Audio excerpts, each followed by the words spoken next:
Peace and blessings, everyone. I'd like to welcome you to Sankofa Video Books and Cafe. My name is Kamal Malik Grimes, and I'm here as a team member as part of the Sankofa bookstore staff just to announce our guests and also to announce some upcoming events that we have in the near future. Again, you can visit sankofa.com and click on the events tab if you would like to see a full listing and description of all of our events. And definitely check out at Sankofa DC on Instagram and other social media, and you can get updated there. This event, as well as many others, will be on our YouTube channel, Sankofa Video and Books. Okay, so of course today you came for the event, which is before the British political foundations of pre-colonial Uganda, with Brian Mushana Kwesiga in conversation with our good brother here, Luca. And so that's what we're going to go into today. Let me give a small description of our guest's biography. Brian Mushana Kwesiga is a Ugandan-born entrepreneur, engineer, and diaspora civic leader whose work explores Uganda's politics, diaspora-state relations, governance reform, cultural identity, and Africa's place in the global economy. He is the founder, principal, and CEO of the eHub Group, LLC, a U.S.-based import-export and strategic advisory firm advancing a trade, not aid, approach to African market access and diaspora-led development. So we are looking forward to having a robust conversation with him later on. But we have to let you know about what's going on tomorrow and the rest of this week. So tomorrow we have Gaza on our mind, and we are calling for all poets, playwrights, singers, musicians, artists, and all type of people who would like to express their solidarity with the struggle going on in Gaza. Okay, so we have that tomorrow. That is a bi-weekly program. It's going to be from March 22nd, 7 to 9. You can actually sign up to perform something if you have a small clip that you want to share. It's very creative, and we usually have a great time. And it's also a donation for WPFW 89.3. It's a fundraiser. All donations go to 89.3 FM, WPFW, Jazz and Justice. Also, we have poetry this Wednesday. So we have the New Age Poetry, which is a group of Howard students and also students from Morgan State University in Baltimore, who usually every second Wednesday from 8 to 10, they have a poetry slam, but they missed one last time because of spring break, so they're doing it 2 weeks in a row. They did it last week, and they're doing it next week, so it's not their usual time, but you get it back to back. So this Wednesday, March 26th at 6:30, I'm sorry, this Wednesday, March 25th, from 8 to 10, okay? And then on Thursday, March 26th, at 8:30 p.m., we have a book talk. It's a memoir. The book is titled Mixtape, a memoir by John Zell Anderson, who will be in dialogue with Paula G. Akinwole.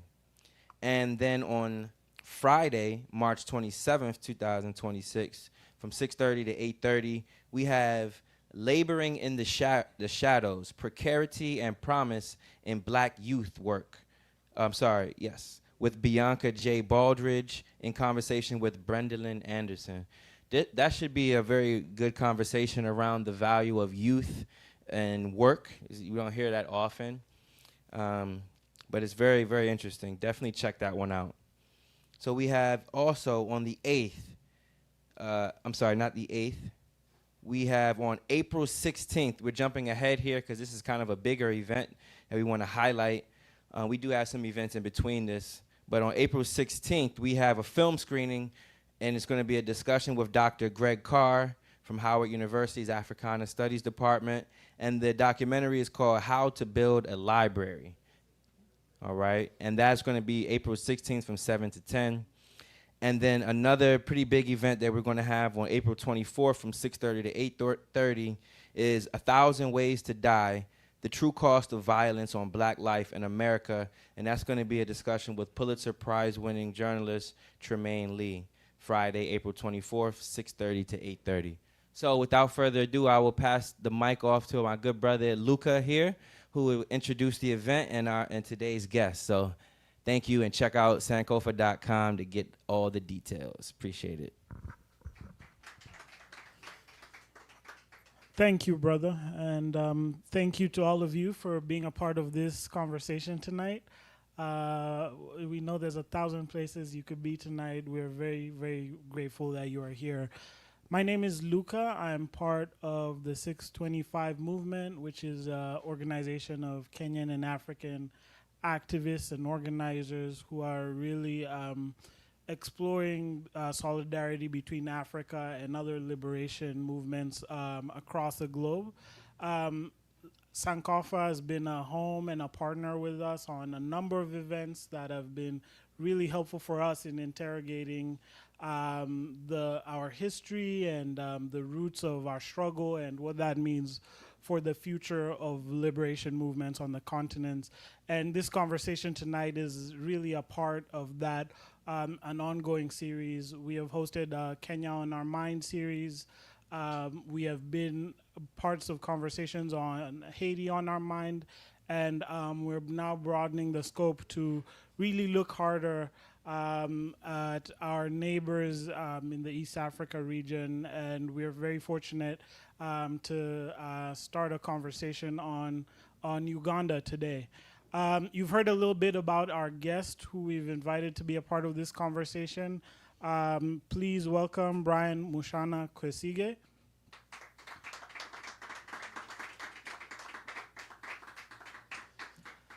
And Brian, we've heard a brief introduction of who you are, but would love for you to tell us a little bit about who you are very briefly before we jump right into the conversation. Let's hear it from you directly. Good evening. Thank you so much, Luca, for having me. Thank you, everyone who has been able to join us today. I know you could have been anywhere, but you are here, so thank you so much. My name is Brian. I was born in Uganda. I moved to the US when I was about 15 years. So I've been here, it's almost 20-something years. I lived in Texas for 10 years, and I've been in Maryland for the last about 14 years. So I'm so glad to be here. I'm obviously passionate about Africa. I care about Africa, its role in the world, its place in the world, and how we as an African diaspora can do what we can within our means to move Africa to the next stage, and so that it can take its rightful place among the world powers. Thank you so much. Brian, I'd love if we could start by level setting for the audience here who are all coming from different backgrounds. I think when a lot of people think of Uganda, we know it as for a lot of different things. Of course, we know it for having one of the longest serving leaders, the longest continuous regimes. Idi Amin. We do know it for the notoriety of Idi Amin's rule. We know it for great food. We know it for having a very young population. But why don't you situate Uganda for us in your own terms?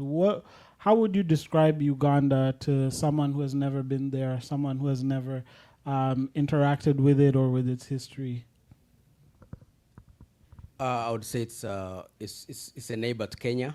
Everyone knows where Kenya is, so we share a border with Kenya. We're to the west of Kenya.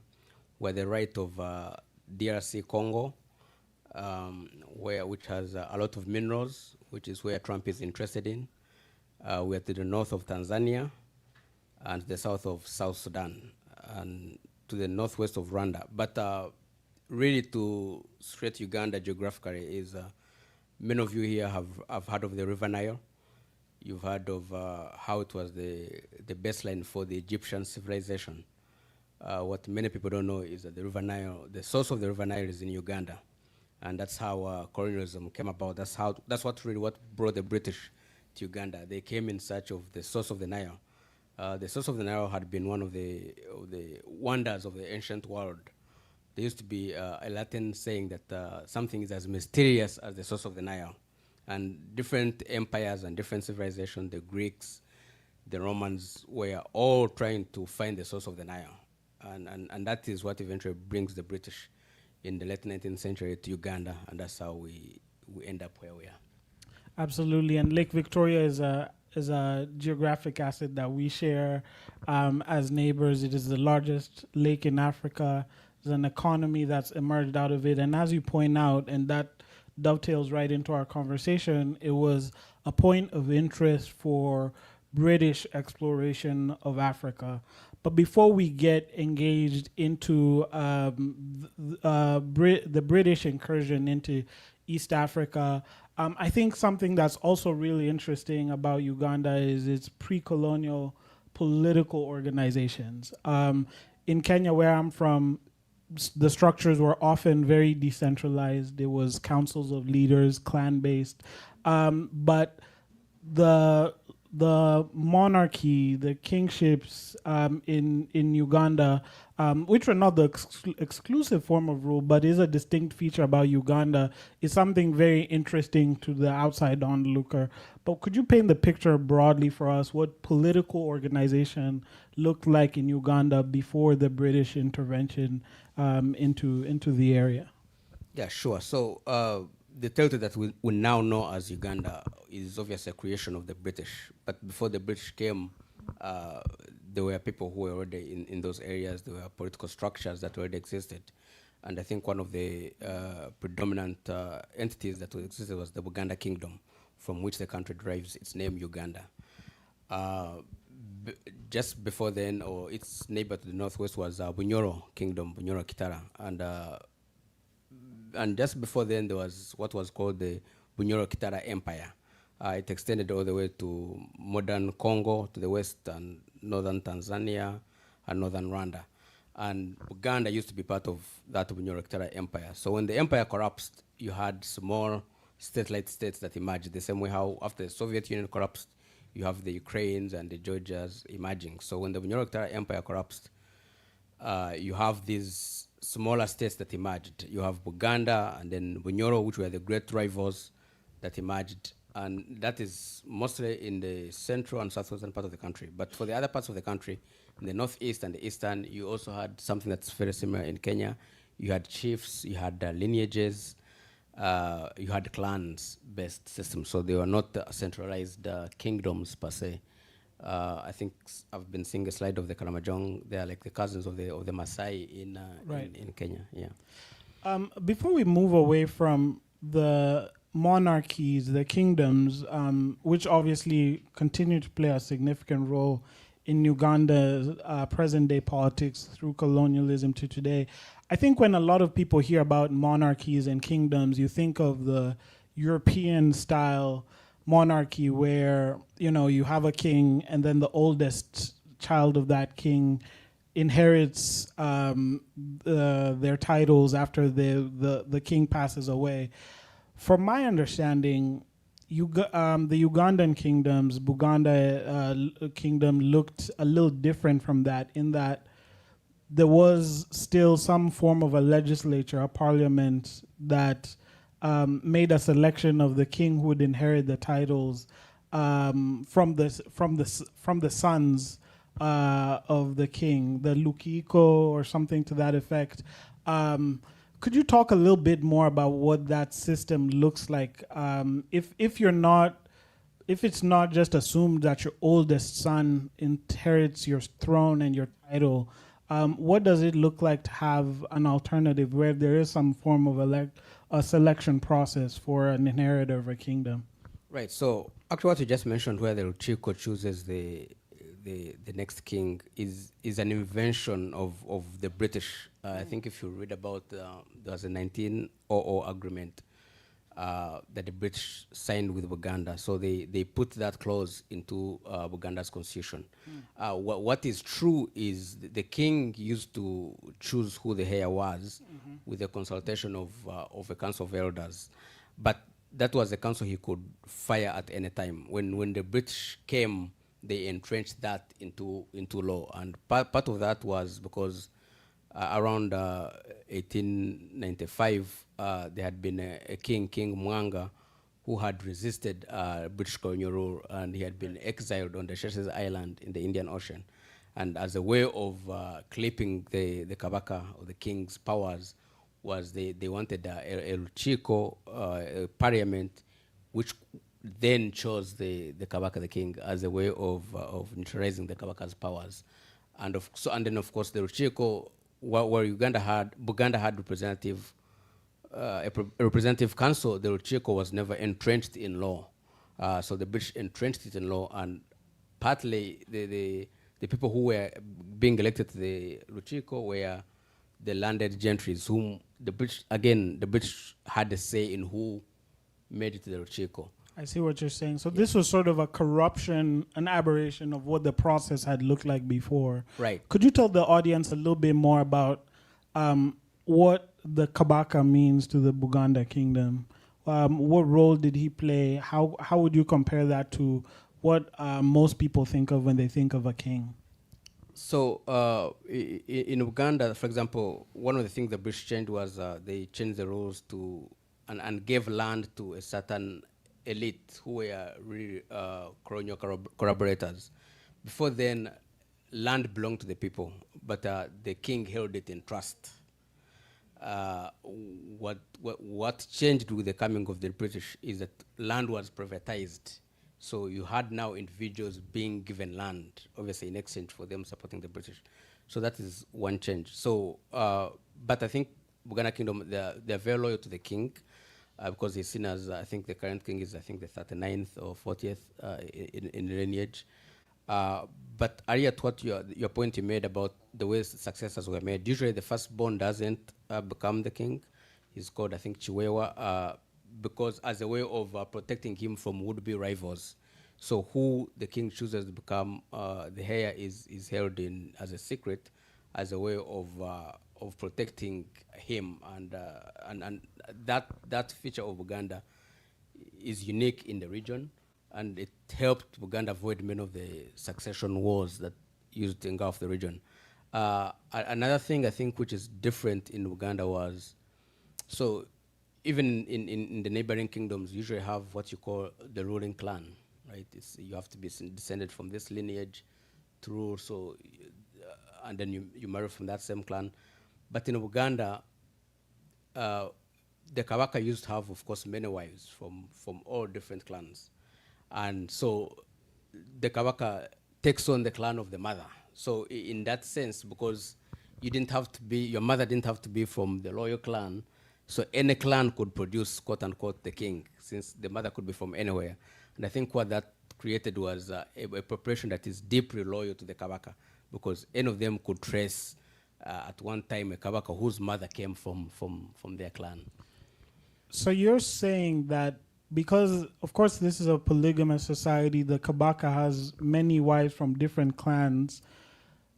Any tribe or any clan, let me say, could end up producing a Kabaka because their mother would be from that clan, which is different in some of the other kingdoms in the region where the wife of the king has to be from the royal clan, yeah. Right. But of course, also the Kabaka also used to, of course, get wives from neighboring kingdoms, from the loyals, as a way of obvious cementing alliances and that kind of thing, yeah. That's very interesting. I can see how that centralizes power and helps, unite disparate clans, because any one of them has a chance of becoming a part of the royal family and as part of this centralized authority. Obviously, we touched a lot on the major kingdom, the Buganda. The Banyoro is a separate kingdom that you also touched on briefly, that also had some political power for a long time in Uganda.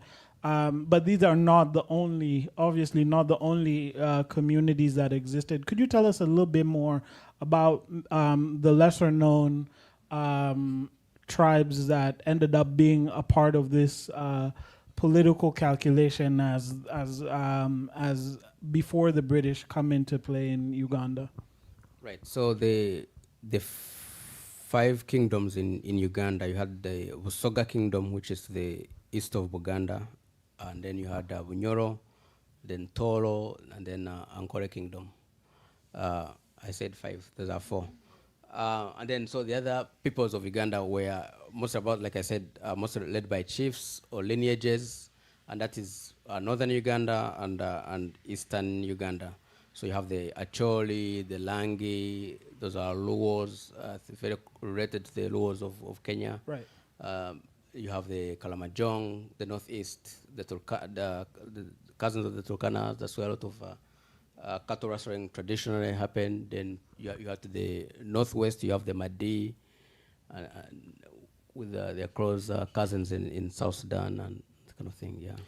So one of the things I thought was very interesting as we were preparing for this conversation was to see how different it was, the polity that develops for these ethnicities, and a lot of it has to do with the geography of where they are. In Kenya, there was very few centralized kingdoms like what you're describing. Most of them were clan-based. Council of elders are the leadership. No centralized standing armies. And it sounds, if my understanding is that a lot of them are developing where there's a significant surplus in the what they can produce out of the land. The banana economy, the proximity to the lake, Lake Victoria, which is this obviously a significant geographic asset. That's obviously different from people who are more pastoral. Could you tell us a little bit more about what the geography and the how that sort of shapes the economics of these tribes before we have the British come into the picture? Right. So you already mentioned it. So Lake Victoria, with the being near the lake, the fishing, and then the industry that develops being near a lake, that gave rise to, of course, very fertile soils. So with fertile soils, then you have a very sedentary population that can stay and develop a civilization, and that's kind of settle and then develop institutions. Then to the west, you had also another lake, Lake George and Lake Edward, and around there you had salt mine. You had salt, so which really surprised the whole country. So because of those produce, then you would develop trade between kingdoms, between the Arabs and other entities. They would come to get salt, and then you exchange it for guns and that kind of stuff.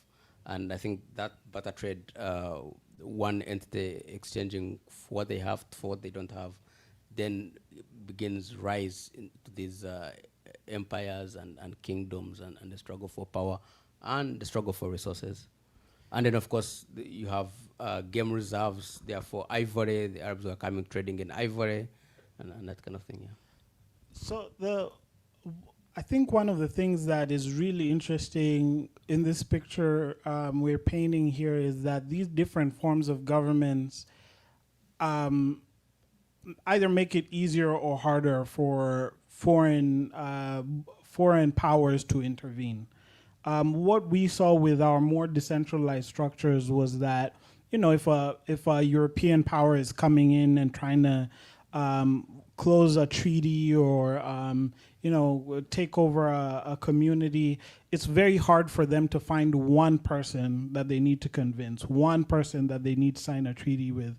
You're talking to a council of elders whose processes are very slow, very deliberative, more consensus formed. And so what happened in our part of the region is you saw a lot of those, in a lot of the places where the British interacted with those forms of governments, they were like, this isn't working for us. We just need to put someone else in charge who will usurp this form of government altogether. That's where a lot of the chiefs come into the picture. They're British appointees from these communities who are probably not part of the polity that existed up until that point. That's very different from what happened in the kingdoms. I think that level sets a little bit of the great drama that starts to unfold once you see these European powers come into play. I'd love if you could tell the audience a little bit about religion and how that enters into the kingdoms and the role it plays into the Europeans' interaction with these kingdoms and with these polities and the courts of these kings. Yes, I think the first religion actually to come to Uganda was Islam, brought by the Arabs uh, around the 1850s, as the Europeans were discovering the source of the Nile. The king, the Kabaka, I think at that time was Mutesa II.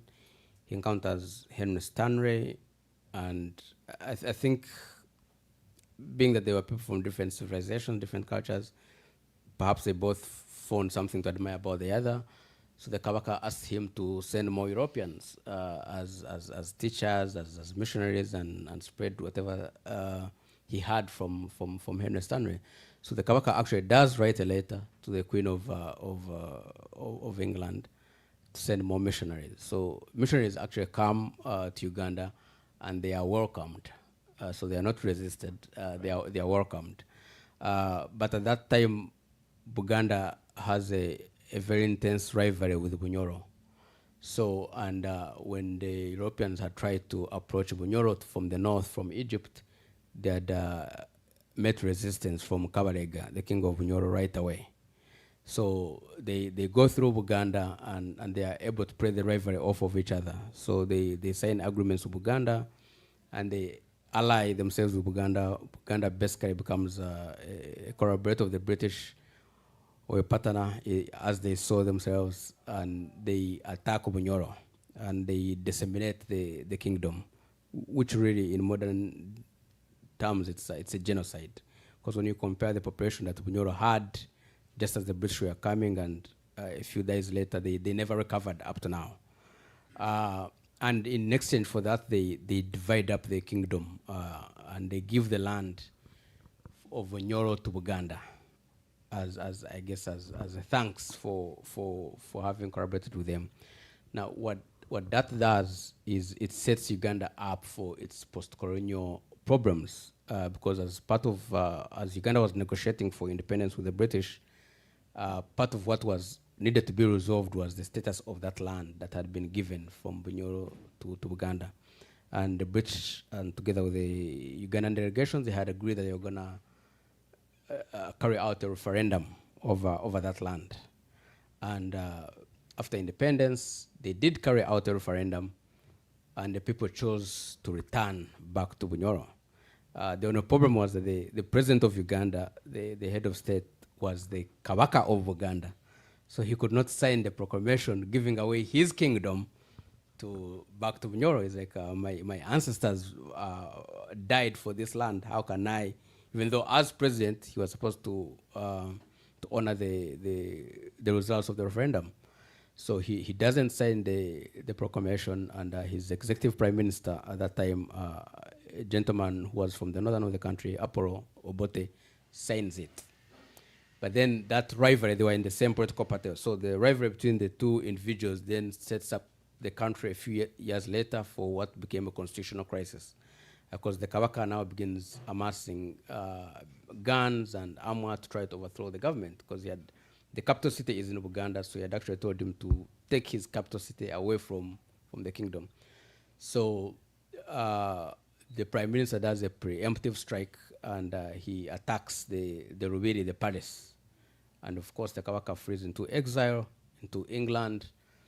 Our 1962 constitution, independence constitution, is abrogated, and the prime minister imposes a new constitution on the country in 1967. He abolishes all the kingdoms, and all the kingdom properties are made part of the central government. So just to dial back a little bit, and you've touched on this a couple of times, but I think it's really key to part of the conversation is land, the politics of land, and historical grievances and their roots in British colonialism. This is something that is very real for most former colonies, because the innovation of privatized land is not something that is indigenous to us. It is usually freehold land that everybody can use, all farmers, all agriculturalists, all pastoralists can use. But we see how, from what you're describing, there are certain people who are rewarded with control of land if they collaborate with these foreign powers. Could you talk a little bit more about that and explain how that sort of reshapes the politics, even before we get to the independence movements, even in pre-colonial Uganda, how that impacts how these groups of people are interacting with each other. Right, and I think what you just said is true. In terms of land was more of communal land. There were no fences. If people wanted to graze their cattle, there were common watering grounds and that kind of thing. And for some of the people who lived a nomadic lifestyle, they would move around looking for pasture for their cows, for watering holes and that kind of thing. When the British come and they signed the 1900 Buganda Agreement, Buganda territory at that time I think was about 20,000 square miles. And like I said, it was not individually owned, but it was owned on behalf of the people by the king, by the Kabaka. So in that agreement, they give the Kabaka just about 350 square miles. Then another 8,000 is reserved for their chiefs, who are really collaborators. 8,000 of that, and what that does is it entrenches a new elite. Because keep in mind that as they are giving this land to the chiefs, there are people who are already living in that land. Right. So basically, you've created a new class of people that are the landlords. Then you've created a new class of people that are perpetual tenants. And then I think the balance of that land was basically taken by the British, what is now the government, the central government of Uganda. And the problems that this causes is, you see it even as Uganda is trying to develop infrastructure, roads, railway. You have a problem that in Uganda that is not in Tanzania. Because, for example, in Tanzania, all land is owned by the central government. But in Uganda, under Uganda laws, for the government to build land, then you have to first compensate people. And then, of course, if people in government know you're going to do a project here, they'll go buy land so you can overcompensate them. Right. So it creates a lot of these developmental problems and issues that up to now we have, yeah. I think what's really interesting about that is how these traditional structures are being replaced with something that is more familiar to the Europeans. Of course, traditional European monarchies do have landed elites. They do have nobles who have ownership of the land, and everyone else is essentially renting that land to them. Everyone else has to pay to live on that land. And it sounds like what you're describing is a creation of not just the leaders at the very top who are benefiting from this structure, but a whole new class of nobles, let's call them, or landed elites, who are also loyal to this foreign power as much as they are to this centralized authority. No, absolutely, because if they didn't have land before, they now have land, and their ownership of that land has been brought by the British.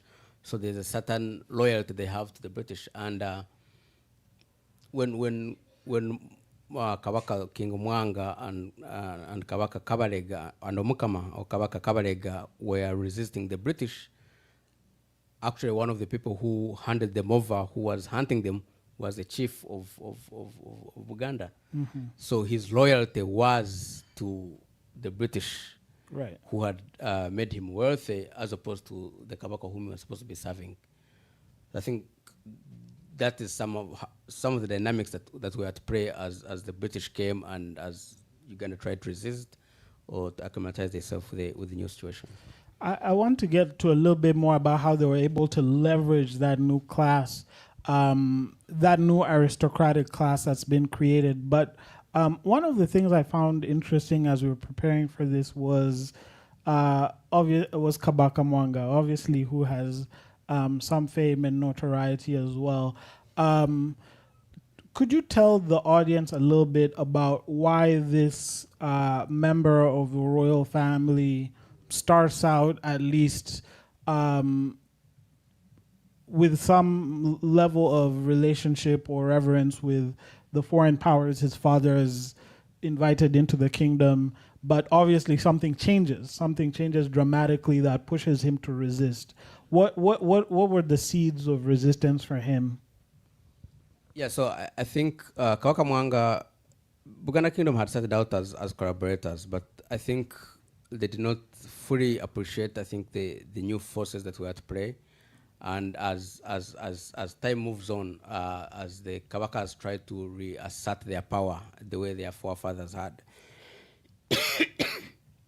and with the introduction of religion, people are now, the Kawaki is telling them to do something, and the subjects are saying, no, we only recognize King Jesus and not this king. So you have a situation where now their loyalty is no longer to the Kawaka, but it's the new religion, it's the British. So I think he gets fed up and decides to kick them out. But by then it's too late because they are too entrenched, and the people, you could say the people have already been brainwashed. People who didn't have power, they own land, they own guns. For people who were ambitious, for men who were ambitious, this was a golden opportunity to amass wealth that their forefathers didn't have, that they didn't have. So when it came to fighting, obviously they are siding with the British who have empowered them. So Kabaka Mwanga is coming to the realization that the forces they've invited into the kingdom are amassing a lot of power even within the court. And just dwelling on that for a moment, it sounds like it wasn't just British Protestants who were at play. You mentioned the Muslim forces who have some allegiance to the Swahili traders and the Arab powers, but Catholics also have some influence here in this dynamic with their allegiance, as I understand it, to France. Could you talk a little bit more about what the interplay of those powers looks like within that kingdom at the time, and what a ruler like Kabaka has to contend with all these powers navigating his court at the same time? Right, so the Arabs were the first to arrive in East Africa as traders, but of course with them coming, with their influence, they brought Islam and their culture. And I think up to now, when you see the traditional way of Uganda is the kanzu, the white robe, right. That is a holdover of the Arab influence. But also when the Kabaka Mutesa writes to the British, the Queen, to bring over missionaries, the Queen doesn't send just one club of missionaries. I think one comes first, but then I think the other religion, I think the Catholics protest, so they are also sent to East Africa. So you have Catholics, you have Protestants. To Ugandans, they are all the same, but they also have their own rivalries. It's like right. Because each group is trying to spread their own way of life. They're trying to get new converts into their religion. So they're all doing the same things. They're building schools, they're building hospitals. Like to go to a certain school, you have to be Catholic. You have to have a Catholic name. You have to be Anglican. You have to have an Anglican name. You have to have been baptized. But then they have rivalries, and some of these rivalries later on become violent. You would find Catholics and Anglicans fighting each other. So the irony of people of Uganda, of Uganda, fighting each other over foreign, over what you may call a foreign religion, or a foreign custom that has been imposed onto them. But also, I think at that time, my history is, I'm running out of my history, but I believe Kabaka Mwanga had become a Muslim, or he was showing a certain affinity to Islam, and that kind of also plays a role into how the British now discard him as well. But because of the British influence up to now, most royal families in Uganda are Anglican. And now you had some royals who also became Muslim or Catholic, but they were not in the line, in the inheritance line. So like in Uganda, you have a Muslim line up to now that is Muslim, Kakunguru line and that kind of stuff. So yeah. And something that's being hinted at here is that, if you are a noble who signs up to be to participate in one of these foreign religions, it's not what we think of today as a private conversion. It's a very political decision as well, because it gives you relationships with foreign powers who, if you're beefing with another power, suddenly you have people who can back you up, give you weapons, offer you trade routes, and that sort of thing. There's a very dramatic moment that, another thing that the Ugandans are known a lot for is the martyrs, the Christian martyrs, as they're known. What leads up to that point where Kabaka Mwanga is resisting, and it turns into this. How would you define it? Right. So I think you had a group of Uganda, or citizens of Uganda, who had become Christians, and their loyalty is to the new religions that they have found, as opposed to their Kabaka, as the traditional was supposed to be. So I think all this wrangling we've been talking about, the Kabaka asks them to denounce the new religion, and they refuse. So they are burnt alive. They are killed. Today, of course, they're known as martyrs. Back then, you could argue he was just killing traitors, Right. But so they are celebrated in Uganda today. You have what is Uganda Martyrs Day, and people come as far as from Kenya to pay homage to them for their courage and their sacrifice in terms of not giving up their faith and Christianity, even in the face of death, because they did actually die. Yeah. So that is obviously a cultural victory for the story of this religious incursion, but it had very political consequences. It was more political in its day. Could you tell the audience a little bit about? You mentioned the regents who end up taking power once Kabaka Mwanga is pushed into exile. One of his successors is appointed. What was the process that led to the appointment of his successor, and what role did the foreign powers play in that?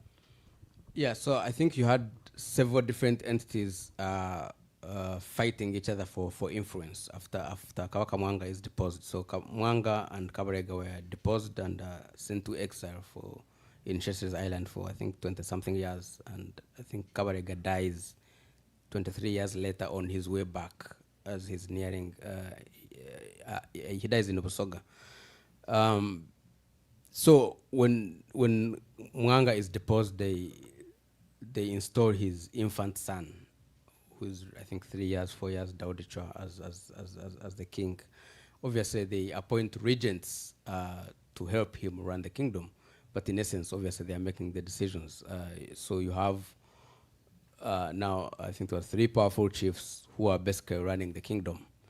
And a lot of that, and so the agreement that is actually signed with the British is signed around that time, when Mwanga is out of the throne and they are trying to entrench ways of how to make sure he doesn't come back, and they reduce the powers of the Kabaka. That's how the Rucheko clause we're talking about, in terms of that the Rucheko has to kind of sign off on, comes into play. I want to open up for questions from the audience in a bit, but we hinted to this towards the end.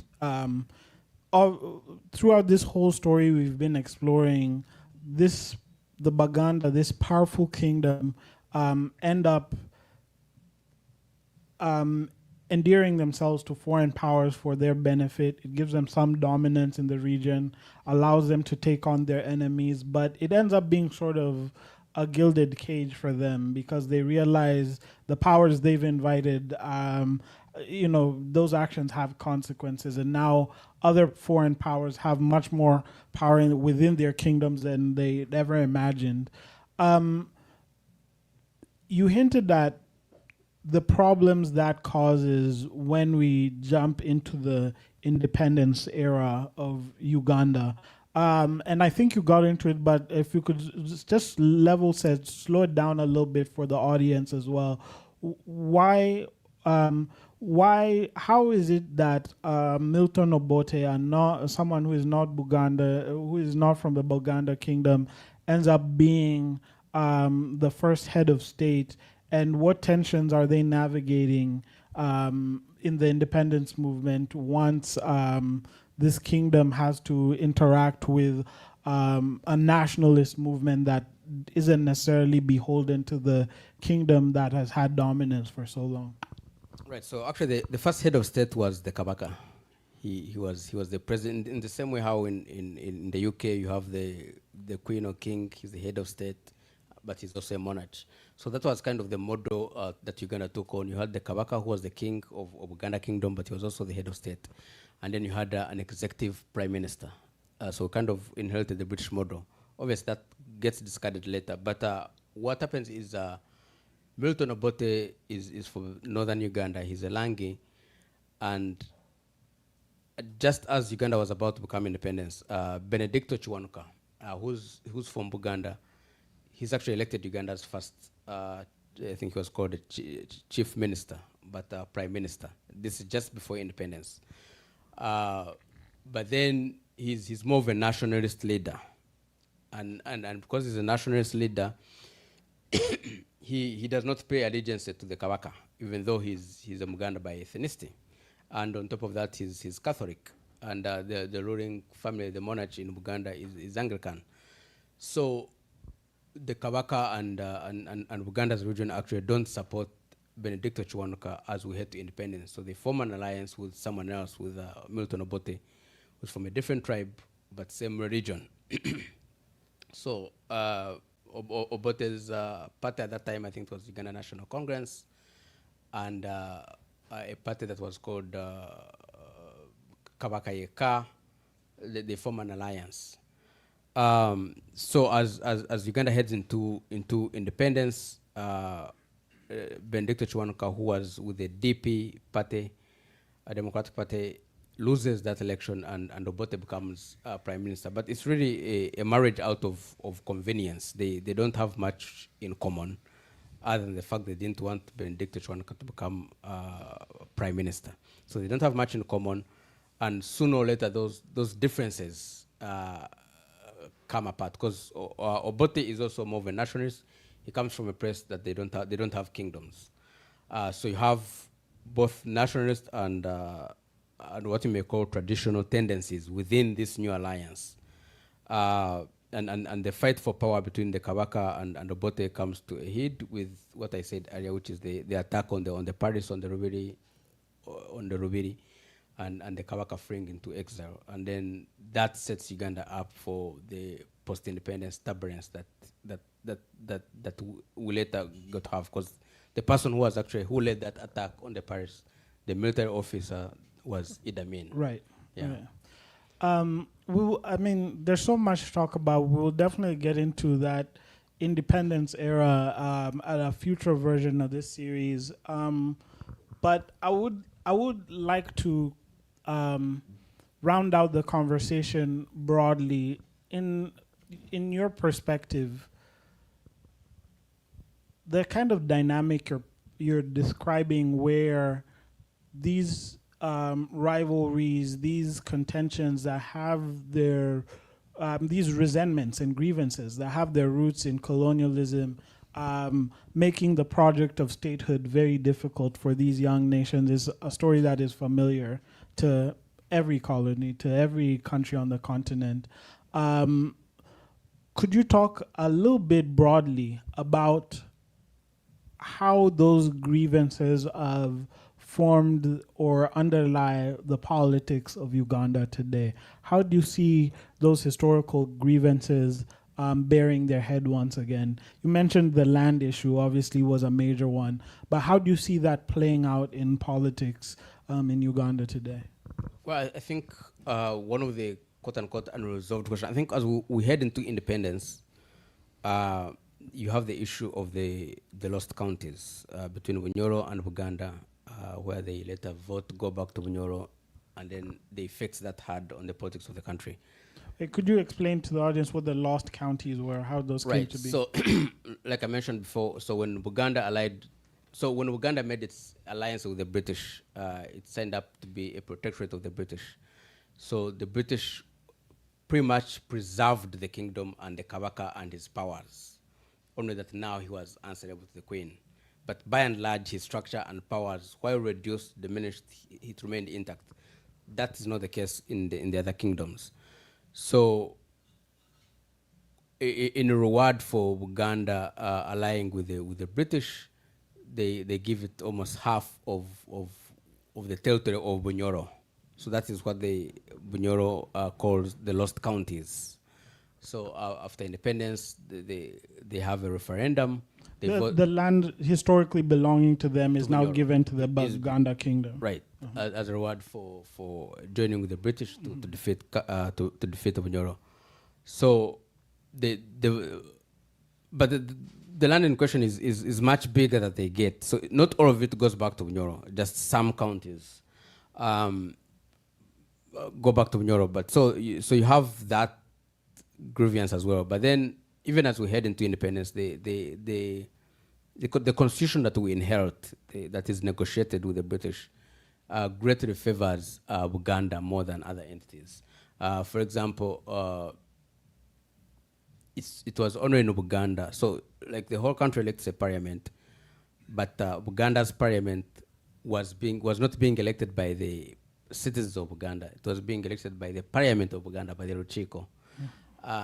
And also Uganda is allowed to levy taxes directly, which other entities don't. So it kind of has... And that's pretty significant if part of the territory you're talking about includes the Kampala, includes the capital of the country. Right, so it kind of has a privileged position because it has a privileged position throughout colonial times, and then post-independence, it maintains that privileged position. So I think once you have the constitutional crisis of 1967, after the Kabaka is deposed and Obote imposes a republican constitution, he abolishes all the kingdoms that the country has, then Buganda has lost a great deal. Because at least before it could say, okay, we collaborated with the colonialists and we have something to show for it. Because the best schools in the country, the best hospitals in the country, they are all in Uganda, because that's where the British first came. That's where all those institutions were, and of course the capital city is in Uganda, the airport. So the state infrastructure is all in Uganda. So once the kingdoms are abolished, I think there's a sense of grievance within all the loyal houses, really, which lost power, but more so in Uganda, because I think Uganda loses the most. So you have this Uganda question, and a lot of resistance is in the central part. So many post-independence leaders that Uganda has had have had to contend with what to do about Uganda. So you have Obote, who decided to fight Uganda and basically kick despite the fact that they were part of his political, his marriage of convenience. Right, they had disagreements, and either they were gonna kick him out of office or he was gonna kick them out. So he moved fast before then. Then after Obote comes, and like I mentioned, that attack on the Paris, the Kabaka barely escapes, and he goes to exile in England, where he actually eventually dies a few years later. Uganda is still there. The man who led that attack, the military man, was Idi Amin. He later deposes Obote in a coup, and he's welcomed, especially among people who didn't like Obote. And of course, because he knows he has to contend with Uganda, one of the first things he does is bring back Kabaka's body to be buried with all the national honors. Never mind that he's the man who had led the attack on the Paris. Right. But anyway, so that happens, but he never restores the kingdoms. And then also he signed some decree about land and all, but all that is part of the efforts to try to create a nation where you don't have all these fragmented entities. So just to clarify for the audience, Idi Amin, who is a well-known name, of course, he does, let's call it the dirty work for Milton Obote, the first president who's contending with the Baganda question. He leads the attack. He's the army commander, yeah. He leads the attack on the Kabaka, on his palace. But when he's led his own coup and he needs to come back into power, he recognizes that he has to leverage that historical grievance and offer something to the Baganda people. So essentially, if you want to rule Uganda, you have to understand how to leverage these historical grievances to navigate the politics. I think that's fair, and I think it's worth mentioning that Buganda is the largest tribe in Uganda. Uganda has about 50-something ethnic groups. Uganda being the largest, I think they're about 16% of the population. I think the next largest is 8%, and that kind of thing, which is different than Kenya, where you have 3 major tribes, right? In Uganda, they're the largest, and the capital, of course, is in Uganda, and I think all the institutions, the state institutions, parliament, state house, that kind of thing. Yeah, and then of course the best schools, the best infrastructure, and that kind of stuff. Yeah. There's so much we could explore. We will definitely explore more of this in the future. But I'd love to open up for a couple quick questions before we wrap up. We're a little bit over time. Do we have any questions from the audience?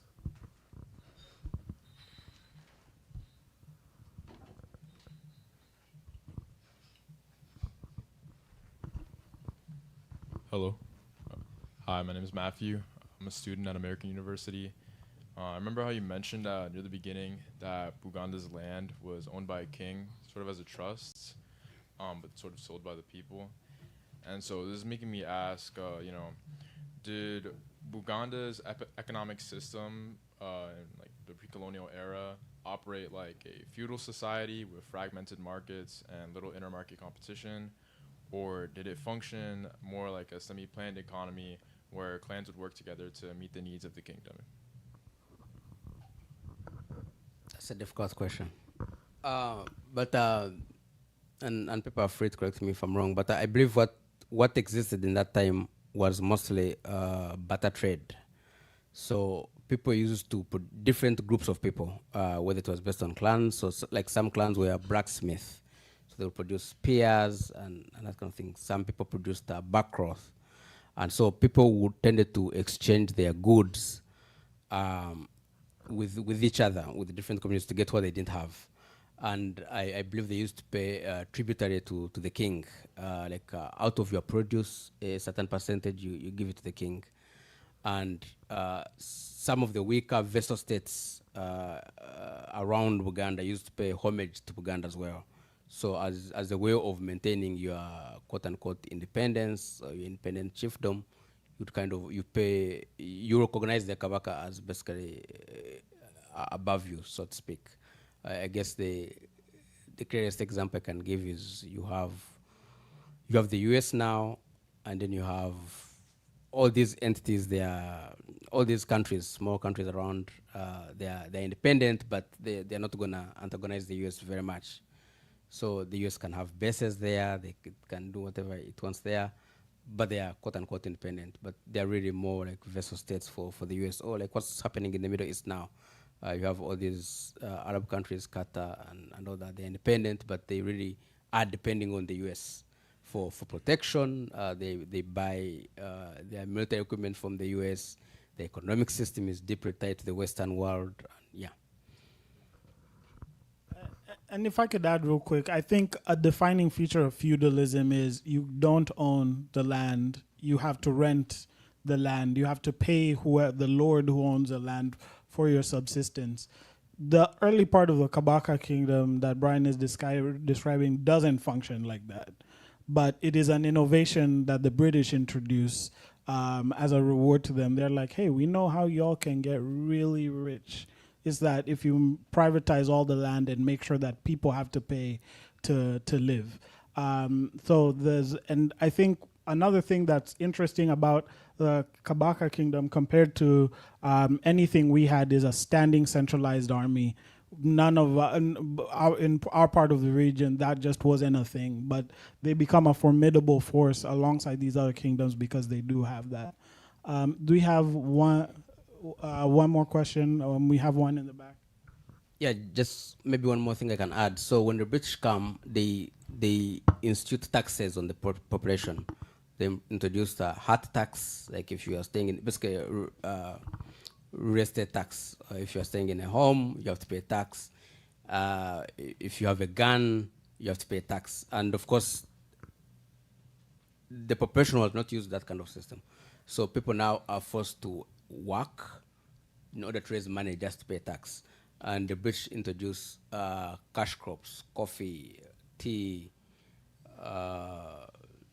the 3 C's, I forgot, cotton, Yeah, so in order to be able to, because they were not consuming this cotton or this coffee, they were pretty much it was just for export. So they are producing it so they can sell it and raise tax and pay the British taxes. Yeah.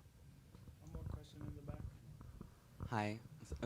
By the way, thank you so much for this. This is so fascinating to me personally. I had one question, and that is when it comes to religion, you said, Christianity and Islam, those foreign religions had a lot of major political consequences for the history of Uganda. And one question I had is, what was the relationship with the indigenous practices and the indigenous religions with the new ones? Did they have any tensions, or did they have any political retaliations or something like that? So, yeah, thank you. Right. So I think like the example I gave of the Uganda matters, I think that is a clear contestation between the local religious establishments, the local way of doing things, and the modern religions. So you have people, because religion changes the dynamics of the society. You have a society that is predominantly a patrilineal society. You now have women gaining religion, education, and that changes the dynamics of society, changes the relationships in a home.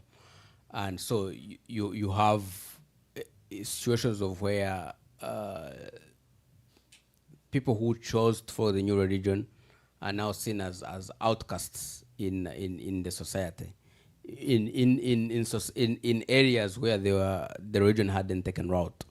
But in other areas where the religion had taken root, it becomes the fashionable thing to do, because you can't go to school unless you convert, and education itself creates a new elite class, because of course when someone goes to school, they are exposed. Then in the new government, they want people who can read and write, so that changes the dynamics of society as well. Yeah.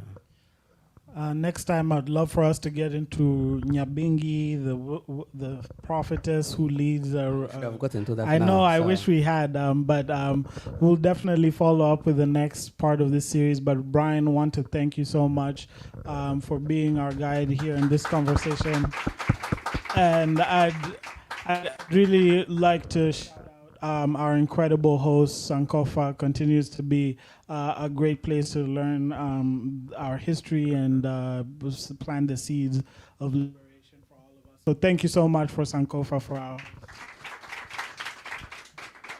And thank you for being out here tonight. See you next time.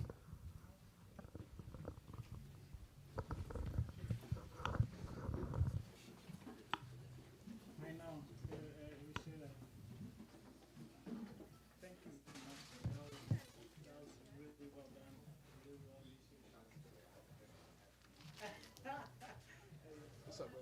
Good to see you, man. Good talk.